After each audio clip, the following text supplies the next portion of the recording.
Hello everyone, this is Bill Apter down here at Apter's Alley, and welcome to the Apter Files. And I want to thank Big Ray Hernandez for making that incredible Apter Files opening.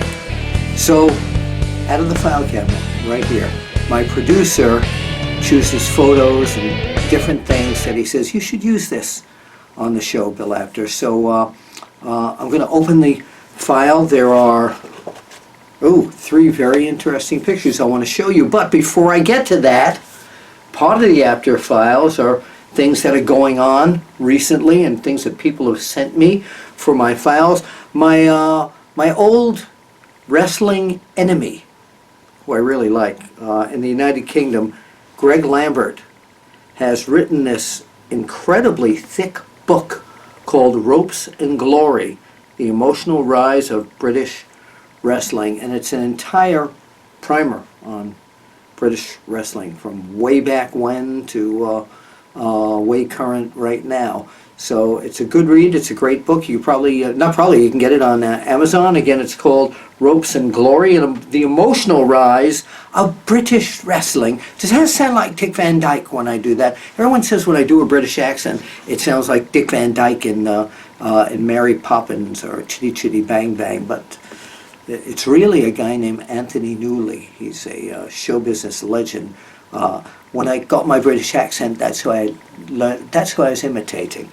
Anyway, so Greg Lambert, have had many episodes at shows in England with him in the ring, where he and I were nose to nose and almost came to blows. And one time, Mick Foley rescued me. Thank you again, Mick Foley. Let's see what else is on the table here. Of course, is Wrestling Fixed? I Didn't Know It Was Broken. My book, still available at bookstores everywhere and on Amazon.com if you want to get it online. And a lot of you don't know this. And if you like these kind of segments where I go back and talk about nostalgia and all that, I read the book to you, but I do a lot of the voices, a lot of imitations and stuff in the audio book that you can get through Audible. You can either download it, or this is an MP3 CD. So if you're going on like a long wrestling driving trip and you want some company, if you're alone or you just need some noise in the car, it's right there. Yeah, and it plays on old CD players, etc. Okay, let's get now to the files, the Apter Files, and let's see what my producer has put in there this week. Okay, photo number 1. These are photos that are not in my book. These are photos that I just have around here that I collect, that people give me. The first photo right here is me interviewing AWA World Champion, American Wrestling Association World Champion Rick Martel on the set of one of the AWA shows. And I want to tell you about Rick Martel. Rick Martel was one of the, and I know I say this a lot, but he was one of the classiest, nicest people in the entire world of professional wrestling. That's before it was sports entertainment. And you know, he came out with that character. The WWE gave him the model, and it made him a lot of money. He did really well with that. It was a great character. But in terms of pure wrestling, he was one of the best of all time, which is why Vern Gagne decided to put the AWA championship on him, because, as you know, Vern Gagne was one of the great wrestlers, both amateur and pro, of all time. And to get Vern Gagne to say, well, this guy is good, let's make him the world champion. You could have great personality and everything, but unless you could really wrestle, Vern Gagne didn't want you as champion. I knew Vern Gagne very well, by the way. And Vern always kept to the business. I would ask him questions, and he knew I was an insider back then. But I would ask Vern questions, and he made like I didn't know what I was, like he didn't know what I was talking about. And then he'd tell me to go see Greg, and I would talk to his son Greg, and Greg would say, go see Al DeRusha, who was worked in their office and was a referee, and Al DeRusha would tell me to go see Wally Carbo. So by the time I did all that, the weekend of me shooting pictures and trying to get information, I was already on a plane home. But I loved the AWA, and I want to thank Ferngania and everyone in the AWA for putting me on TV and letting me be on a lot of those shows, including their ESPN show. This shot. Well, hold on, because my producer's right here. Thank you very much for doing this one. This is one of the best times of my career, maybe the best, actually, was when the promoters would say, "Hey, do you want? You can speak. Do you want to be on? You want to be on TV?" And my dream was always to be on TV, like a Gene Okerlund or an interviewer, the backstage interview guy. And thanks to the WWE Network, I'm on a bunch of their shows, and I'm still doing this. But you know who the first guy was to give me a break? I was down in Georgia with PWI editor Craig Peters, and I ran an idea past Ole Anderson. Yeah, Ole Anderson. And a lot of people don't like Ole. I got along with Ole absolutely great. And I do a great Ole Anderson. Like a wrestler would come over to Ole and say, "Hey, Ole, what do you want me to do tonight?" And Ole would say, "I don't give a damn what you do. Get the hell out of my sight. Do your thing. Go get the F home and come back tomorrow and do it again." So, Ole, if you're watching this, I very much respect you, and thank you for being really the first guy to give me a break and letting Craig Peters and I, through an idea I had, start the Pro Wrestling Illustrated press conferences.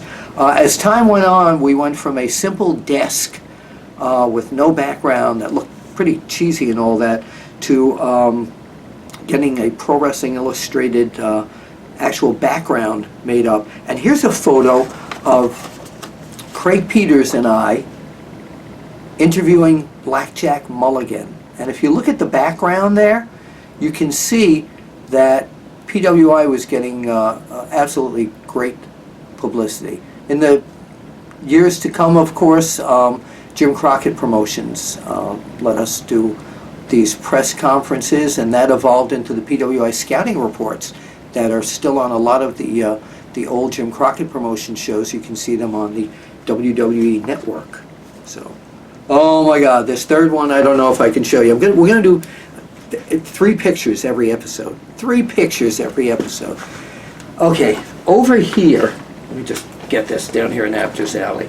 This is a very thick, old school photo book.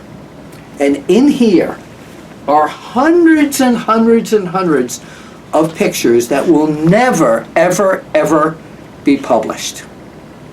What is it, Bill Apter? Why can't you publish these? Well, I would need to get permission from all the wrestlers to do this, because when the pictures were taken, I said, it's for my scrapbook. So what is this? This is called, well, let me see if I have this was called the Finger Book. And a lot of times after I did a photo session, either on the road or in the editorial offices, one wrestler gave me the finger, and I started a collection of finger pictures. And today, there are some wrestlers who would be very upset or insulted if I showed their photo giving the bird. And then there are others who'd say, "Do it!" And this is one of the do-its. Recognize him? That's correct. That is Paul Heyman and his famous cell phone giving me the bird. I photographed Paul Heyman so many times, but from reading my book, you should know, and this isn't a test, but you should know that Paul Heyman, beside becoming one of the biggest characters in all of professional wrestling, really, I mean, he had the training of the Grand Wizard, Fred Blassie, and Captain Lou Albano, but he was also a photographer and used to shoot pictures for the various magazines, not just the ones I worked for. And in the Paul Heyman DVD, I mentioned that he was a pain in the butt down at ringside, because I would be there with my camera. Hang on, I said, oh, this is my original camera that I shot the Bruno Koloff title change. So I'd be at ringside shooting picture like this, and all of a sudden, George Napolitano would be on the other side of me. All of a sudden, bam, we'd be just elbowed out of the way by this smiling, curly-haired kid, and he was a really nice kid. He really was, and that was Paul Heyman. So Paul had no problem giving me the finger. So before I end the Apter files for this particular episode, and I want to know what you think of the Apter files. Again, we'll do 3 pictures a week. A lot of people have asked me about the classic audio files that I have, and will they be available commercially eventually? And I'm trying to work out a deal right now where you'll be able to hear these things, like on a regular basis, probably to pick and choose, and there's a possibility I'm also working with a company to get a CD made of this, an audio CD. More good stuff when you're driving in your car. So I figured, you saw Blackjack Mulligan. I was going through some audio tapes earlier today, and this is, let me move up here so I can share. All right, move, and my comb over okay here? And I heard, I want to play you a bit of this. This is now going to be part of the Apter files. Anyway, you like the collection over here. There's Andre the Giant and Goldberg and some other guys, but listen to this. Okay, this is Bill Apter, and we're speaking here with the manager of champions, Lou Albano. Lou, you have an announcement you'd like to make to us? Well, the announcement I have now, brother, is that I am going to make this statement at this time. I now have Blackjack Mulligan and Blackjack Lanza. I will say the greatest tag team in the world today. Have you purchased their contract with Bobby Heenan? I purchased their contract from... Do you like listening to this together? If so, let me know. Let me go back to the play button here. Bobby Heenan. As you know, Bobby and I are very good friends, and we have negotiated for quite some time. And for a price of $274,000, I purchased a contract of the Blackjacks. And I will promise this: as you know, justice will prevail. My Valiants are still recognized as world champions, even though they took the belts from them. Jimmy and Johnny. Right here, you take a look at these 2 super giants, standing 6'7.5", weighing around 307 and 292 pounds. They're an unbeatable combination, and I will promise you they'll be the next world champions. All right, before we speak to the Blackjacks, is it true, rumor has it, that you've made some sort of a deal with Bobby Heenan to exchange the Valiants for the Blackjacks? Any truth to this? Yes, there is a deal made with Bobby Heenan and myself, and I'm not going to disclose at this time because I don't think it's any of your business personally. Well, I wasn't getting salty or anything. I was strictly asking a question. I'll answer. Keep your mouth shut for 2 minutes. Give the other man a chance. Okay. All right, so in the next Apter files, let me go back here. In the next edition of the Apter files, I will play you that segment and section isn't segmented. I will play you that on the next Apter files. So let me put everything back where it goes. Where did the file go? I had a file here. Here it is. Let's put everything back, and next week we will be back with another episode of the Apter files. If you like it, let us know. And don't forget, tweet me at Apter1Wrestling. That's the number 1, not the word. Or you can hit me up on Facebook. But thank you very much.